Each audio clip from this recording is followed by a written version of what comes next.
Lesson 26, Managing Depth of Field. Depth of field is a photography term that refers to how much of your photo is in acceptably sharp focus. When you take a photo with your phone, you'll find that most of the image is going to be in sharp focus. This is called a deep depth of field. Sometimes when you take a photo with your camera, you may find that not much of the composition is in focus at all. This is called a shallow depth of field. When you focus your camera to take a photo on a particular part of your composition, that part and everything that is the same distance from the camera will be in focus. And depending mainly on the lens and the aperture setting that you choose, more or less of the photo will be in focus. There are other things that influence depth of field, but in this lesson we'll mainly look at the aperture setting and how this affects depth of field. The wider your aperture setting, the lower the f-stop number, the shallower the depth of field is. The higher the f-stop number, that's making a small aperture setting, the deeper the depth of field is, the more you're going to have in focus in your composition. And the wider that you can open the aperture setting on a lens, the shallower depth of field you can create in your photos. This can be one downside of kit lenses. They don't usually have a very wide maximum aperture setting, so it's quite challenging to make photos with a shallow depth of field. Prime lenses, ones that don't zoom, like my beloved 35mm f1.4, usually have a wider maximum aperture setting. They'll let more light in, but they'll also allow you to make photos with a shallower depth of field. They're called fast lenses because they also allow you to use a faster shutter speed because you're letting more light through the aperture.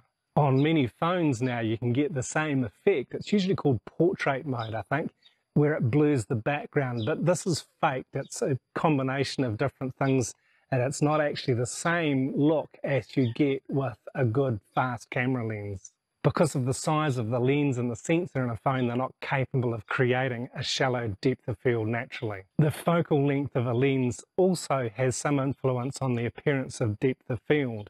The wider lens you use, the less likely you are to get a shallow depth of field. The longer the lens, the more likely you are to get a blurred background. The other main thing that does influence depth of field is your distance from your camera to your subject.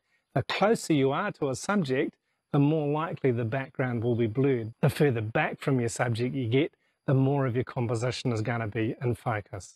So if you're taking photos, say with your kit lens set at an aperture of f4 and you're close to your subject, you might see the background's a bit blurry.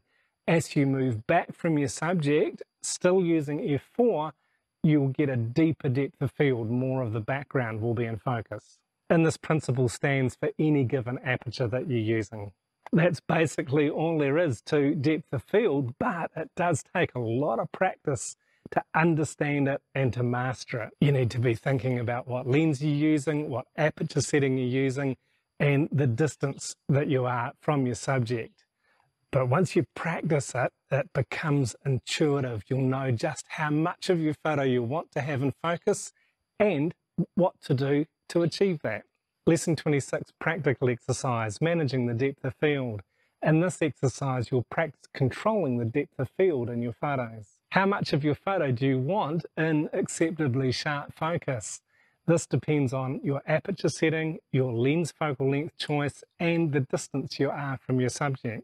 For this exercise, choose a lens that you can use at 50mm, so either a 50mm prime lens or your zoom lens set to 50mm. Use the one that's got the widest aperture setting. So this will be your 50mm prime if you have one. Find three objects of about the same size. Line them up so they're one behind the other. Have an equal amount of space between each of them and position yourself slightly to one side of the lineup so you can see each of the objects. With your exposure mode set to aperture priority, choose your widest f-stop and then focus on the subject that's closest to the camera. Then change your focus point so that your camera's focused on the middle object and take a photo, and then focused on the rear object and take another photo.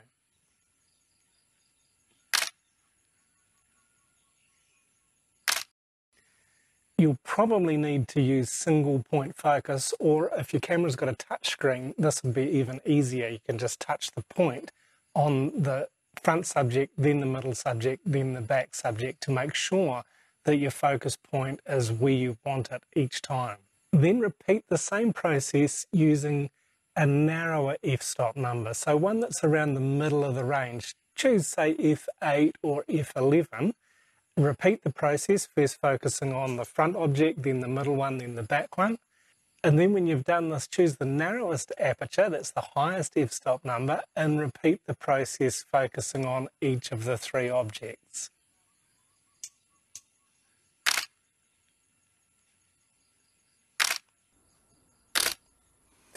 If you don't have a tripod, or if you prefer not to use one, you can adjust your ISO setting when your shutter speed's getting too slow to handhold. Then for a greater range of alternatives, alter your focal length. So use your widest focal length and then also your closest focal length. Reposition your camera so that your compositions are looking good each time. Check your photos and look carefully at the amount of depth of field in each photo. Look at the relationships between the objects and look at which ones are sharp and which ones are blurry, and think about the distance they are from the camera as well. And as always, don't forget to take good notes about what you're doing, what you're observing, what your settings are, and choose 2 or 3 of your best photos to save to your favourites folder. The main points in this lesson are: depth of field is the amount of your photo which is an acceptably sharp focus. Your aperture setting is one aspect that controls depth of field.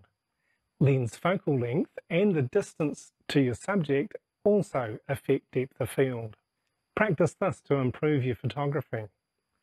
Always think about how much depth of field you want in your photos and manage your settings to achieve your goal.